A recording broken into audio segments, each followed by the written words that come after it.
I'll give you a couple of recent ones.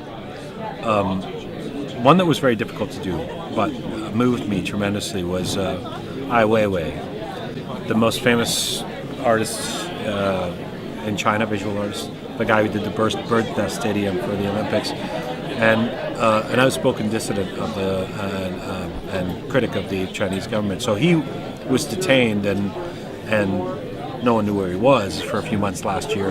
He's now under house arrest. He's not supposed to be doing interviews.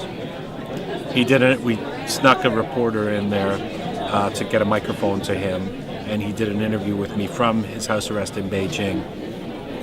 And to know that this man was risking his life and his security to do this, it was very moving. It was very powerful, and he's such a visionary as well. So Ai Weiwei would definitely be up there.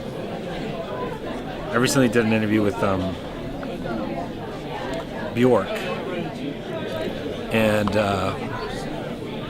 there's a lot of sort of cliches about how she's like an alien, but I mean, doing an interview with her is just such an exercise in creative exploration because she's literally speaking at times, and I don't know, there was one point in the interview where she was answering. It was a very linear question too. It was something like, "Tell me about this song on the record," and she started saying, "Yes, because it's more, I think, in like triangles, and when the triangle meets the circle, and I remember at one point looking at her, and she has this crazy mess of red hair, and looking at her going, I have no idea what you're talking about."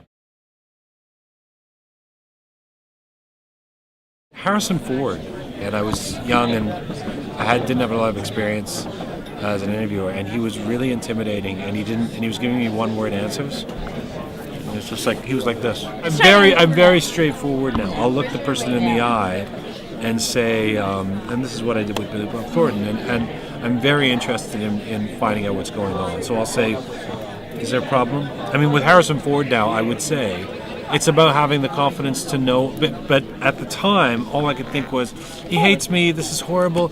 He's looking at me like there's no question I could ask that he hasn't been asked a million times before, which might have been true, but I allowed myself to get intimidated by him. I thought it was that I was screwing up, that Harrison Ford was, hated me. And then I leave, and I start telling a couple people in the press, and they're like, oh yeah, he's famous for giving lousy interviews. And so I realized it wasn't, in that moment, I became intimidated and thought that I was the problem. I would really love to do a comprehensive sit-down interview at some point with Barack Obama.